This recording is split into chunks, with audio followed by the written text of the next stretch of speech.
I'm glad to see all of you this morning. Those of you who are here in our building, have a good number in our building, and those who are listening at a distance.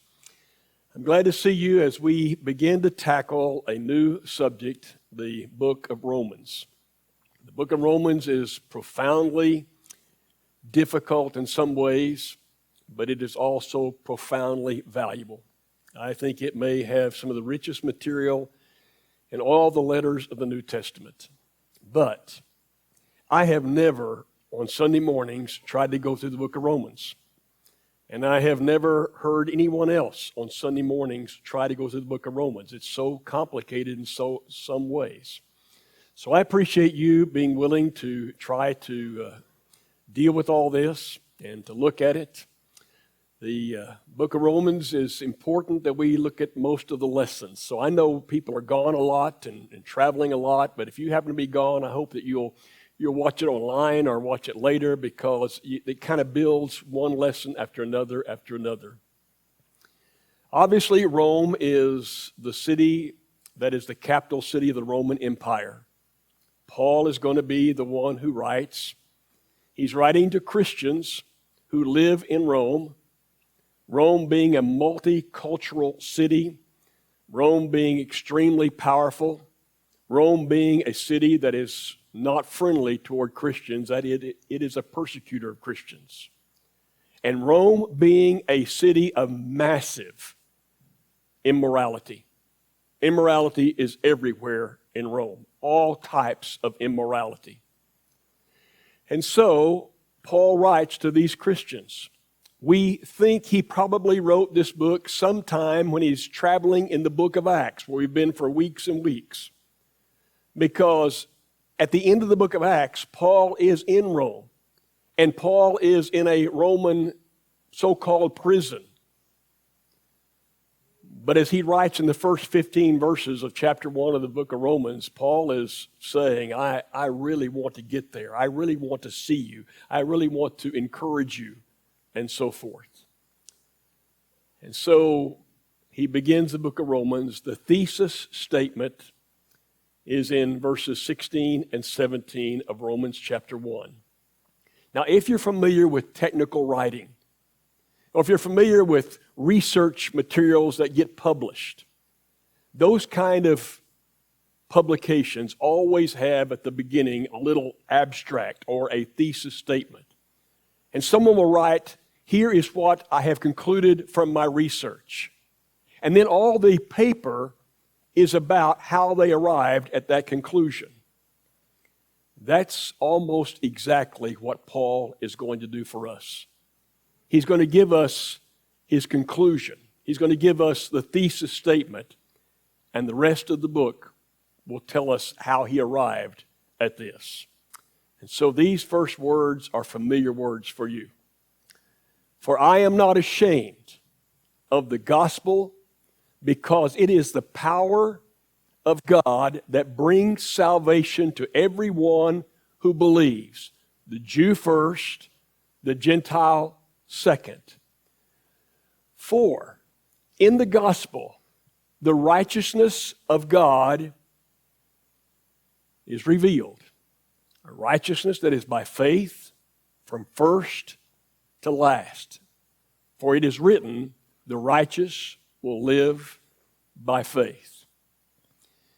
Now, there are three big words in that passage. The word gospel, the word righteousness, the word faith. All those words are going to be dealt with in the book of Romans. Those are the three concepts that are going to be dealt with. We're going to start this morning with the word righteousness. We start this morning with the word righteousness. Righteousness is who God is. Remember how many times I've stood before you and told you that God is holy? God is set apart. God is sinless. God is perfect. God is also righteous. He is right all the time. He is right in every way. In God, there is no wrong. In fact, God is so righteous and so holy that He cannot, will not associate with any kind of sin. Now, you and I have difficulty understanding that righteousness is of God, and it's not of us. It is not of us. You and I have major sin problems.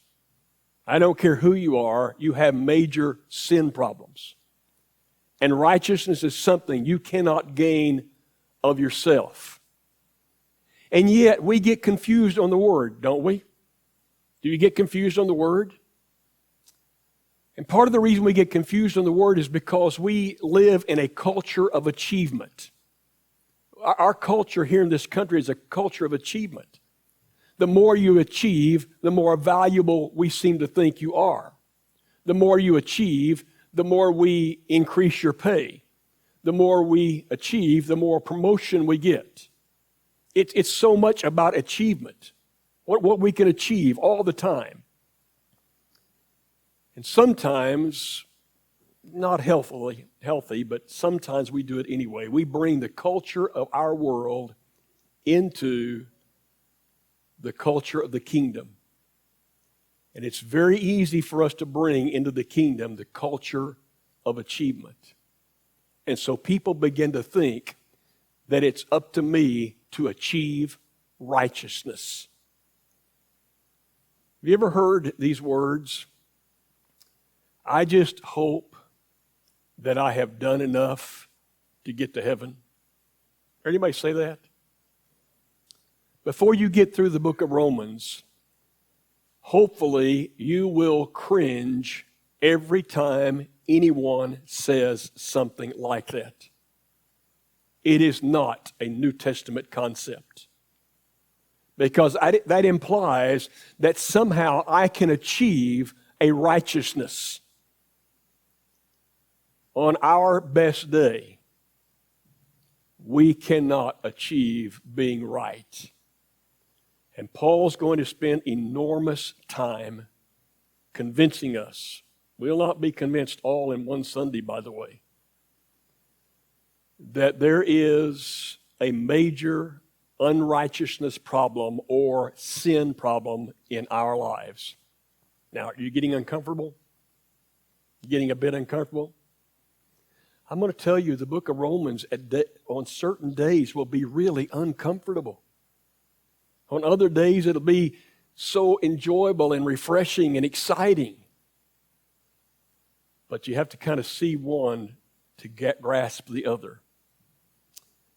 And so we look at one verse this morning, verse 18. And Paul says in verse 18, "For the wrath of God is being revealed from heaven against all the wickedness and the godliness of men who suppress the truth by their wickedness." I speak of the culture of America, and I want you to think about it for a moment. I said this in our study of the book of Acts. Remember how I said in the process of salvation, you have to first recognize that you're lost or that you have a sin problem.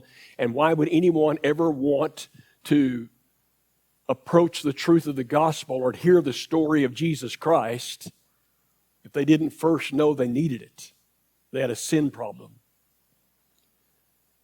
Now, I want to tell you about our culture today. Our culture has seen, experienced, participated in so much sin that sin has become rather trivial, and I don't even think that's the right word. I don't even think we sometimes recognize sin as sin. And I don't think we find ourselves alarmed by sin. And as the Old Testament writer will write, they no longer blush. I don't think we any longer blush in our culture. And it's not my purpose this morning to identify all the sins. Paul's going to do a good job for that as we go through the first chapter of the book of Romans. But just to give you some understanding of what I'm saying, do you ever remember a time in America when a leader could stand up and lie to us, and that leader's career would be immediately ruined? Have you seen that? Do you remember a time in America when a leader, someone who's kind of trying to guide our lives, could be caught in an act of immorality and their careers would be ruined? I remember years ago a politician who was a kind of a front-running leading candidate for the presidency of the United States. And he was exposed with photographs on a boat full of women who were not his wife. And his career was absolutely over. I could name the name, but it does no good to name the name this morning. And yet today, we get lied to all the time, and we know it's a lie, and we just kind of shrug our shoulders, and everybody across America shrugs their shoulders and say, just the way it is. And there can be sexual immorality and of various kinds. Sexual immorality comes in all kinds of forms, and we don't seem to be too alarmed by it. In fact, I'm amazed at how people will post things. I'm not on Facebook, but sometimes someone will show me something on Facebook. I'm amazed at how people post things on Facebook that is so blatantly wrong and act like it's right, act like it's fine. Am I making any sense to you at all? Sin is so accepted. We just kind of, I guess in a slang word, would just go with the flow. We don't pay any attention to it. It's part of life. But are you reading verse 18? Are you reading verse 18? The wrath of God is being revealed against all the wickedness and the godliness, all the sin. And part of the problem is we suppress the truth by all the wickedness. I've always wondered what that meant. I think I have an idea. I think I now have an idea what that means. Because if we live in a culture and we live in a society where we accept sin more and more and we say it's all okay, you're okay, I'm okay, everybody's okay, don't worry about it, then why in the world would anybody want to come to Christ and we suppress the truth of Jesus Christ by our living the way we live? But do you understand the problems with sin? This phrase that we have, we reap what we sow. You understand that one, don't you? And that's not just for Bible people. That principle applies to everybody on the face of the earth. You reap what you sow. And I will guarantee you that you have instances in your life when you see that you have committed sin and you have to pay a price for it. Is that not true for every one of us? When we make a mistake, we pay a price for it, and life gets disrupted in its quality. And I've done that too many times. With my tongue, with my action, I've done it so many times. I did it yesterday with a little burst of anger. Okay? And then sometimes we reap what other people sow in sin. Some of you heard me tell this story, but most of you haven't. It's probably been 9 or 10 years ago. Susan and I were here for the holidays. Back in those days, we didn't get to come from Lubbock very often, but we were always here for the holidays. And I don't know what it was around the first of the year, but I had to get back. I had to get back for some meetings, but Susan wanted to stay here for a while, so she stayed. And I was driving back toward Lubbock on I-40, and I came to that big rest stop that's on the other side of McLean, Texas, a little ways. And I pulled off at the rest stop, and I hopped out of my pickup, and I was walking to that facility, and I saw a guy looking at me. fairly nicely dressed, had a little duffel bag. And he made eye contact with me, and he said, are you going to Amarillo? And I said, yes, I am. He said, could I catch a ride? And I said, wait right here for a moment. Let me run in here. I'll be right back.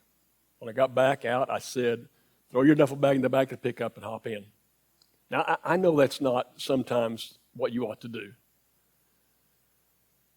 But we had not gotten back on I-40. We were pulling down that access road and about to get on I-40, and he was kind of leaning over in his seat.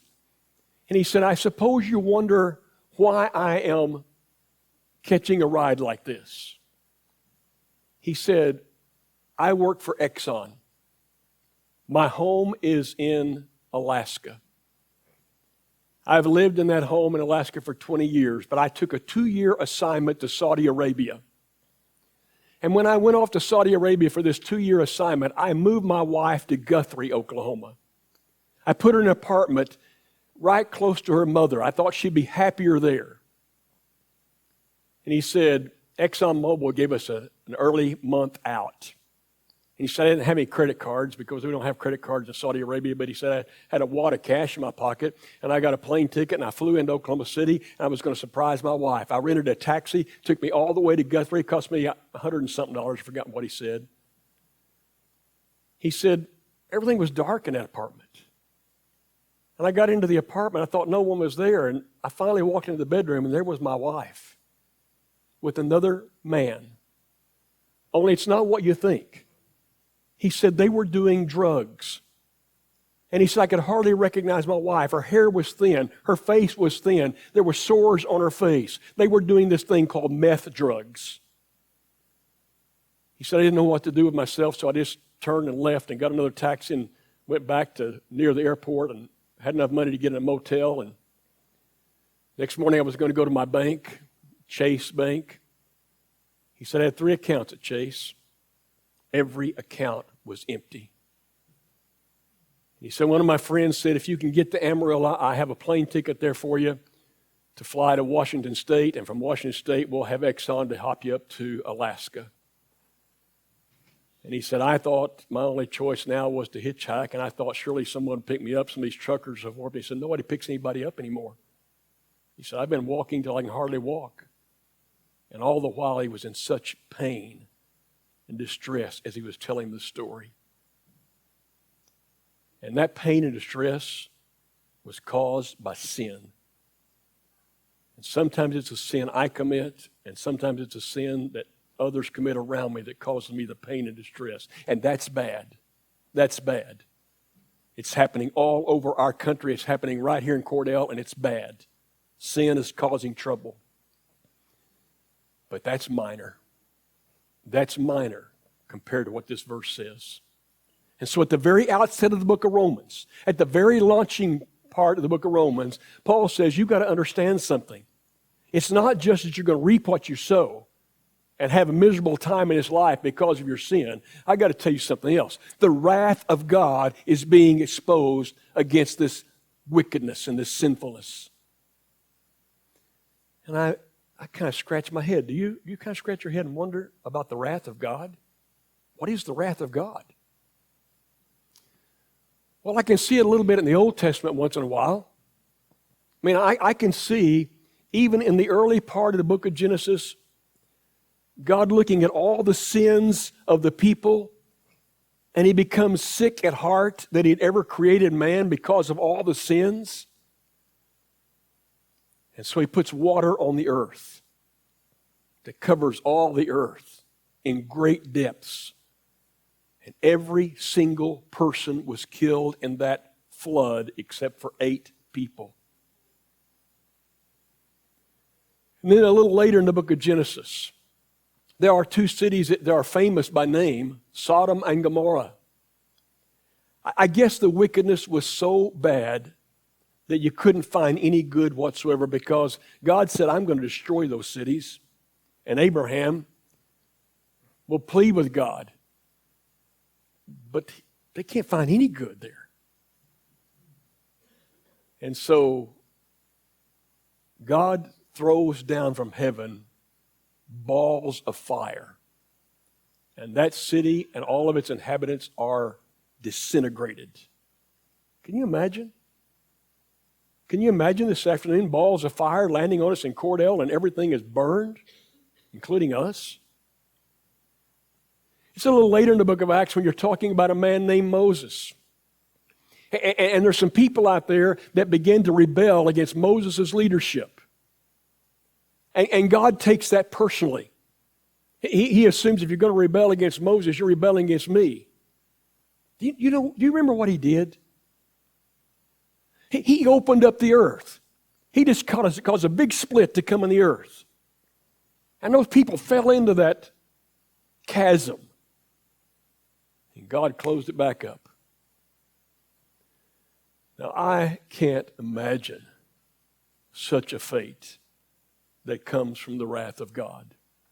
But you know what? Everybody still listening, I know it's not easy. You know, the New Testament doesn't show us one event like that about the wrath of God. It talks about the love of God. And the love of God is real, and it's wonderful, and it's good. But I'll tell you what it does talk about. It talks about a place called hell. And it seems as though that God is saying in the New Testament, I am going to pour out my wrath, not right here, not now like I did in the flood, and not like I did with Sodom and Gomorrah, and not like I did with all those rebellious people. I've got a place reserved for the wicked and those who participate routinely in sin and those who ignore the truth of my gospel, my good news that I've sent to this earth. It's called a place, hell.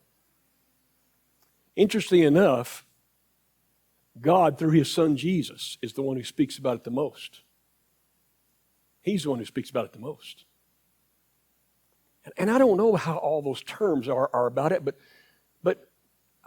I know it's described as fire, and I know it's described as blackness, and I know somehow in this dark fire, I don't say how they coexist, but we don't seem to die. And I see one illustration of a person looking across and seeing this paradise place and says, could you send someone just to put one drop of water on my tongue so I could be comforted in this torment? And it seems to me that the wrath of God in the New Testament is being reserved in a place that's far worse than Sodom and Gomorrah and a flood and everything else. And why would it be far worse? Why would the wrath of God be so much worse in the end of the New Testament than in all the Old Testament? And I hear people all the time discrediting God himself for the Old Testament, say he's too harsh, he's too hard. That doesn't sound like a right kind of God. I'm telling you, he's teaching us.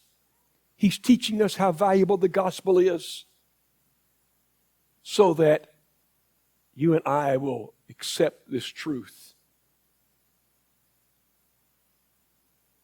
And why wouldn't he make it worse? If he goes to the length of sending his own son to allow me to be free. It's more than free. That's not a good word. To allow me to be covered in his righteousness. And if I reject that, and just continue to my own pleasures, why wouldn't he say, I've done so much, and you ignore it? And there's a place called hell that is the expression of the wrath of God against the sinfulness of people who suppress the truth, who will not believe the truth, who hide the truth, who say, don't talk to me about Jesus. Don't talk to me about all that church stuff. Don't talk to me about this. I'm comfortable living like I live. You suppress the truth by our love and our acceptance of sin. And God says, don't do that. Don't do that. And it's hard not to do for me, because the world is so full of it. I tend to accept it like everybody else accepts it. Does that make sense to you? Could I make two requests this morning? Two requests. First is, would you put as a part of your prayer life the condition of our great nation? Would you put as a part of your prayer life that God would do something? He would open our eyes. Used to be a fellow at Lubbock Christian University named Kirk Hayes. Kirk Hayes had come back from the mission fields in Africa. I had Kirk for a while to run our chapel. Kirk's the one who taught us in chapel. All the students, all the faculty, if you can, would you get down on your knees and we're going to pray together. 9/11, 2001, room full of people, students scared to death. Get on your knees. Get on your knees. And everybody did, begging God. I wonder if God will listen. You think? If we begin to beg Him to change things and make us aware of this impending danger by the easiness of our own lives related to sin. Second thing, we're going to take the Lord's Supper, which is just the expression of the grace of God, the story of Jesus. My request is that as we take those emblems this morning, that you think about your own life as it relates to sin.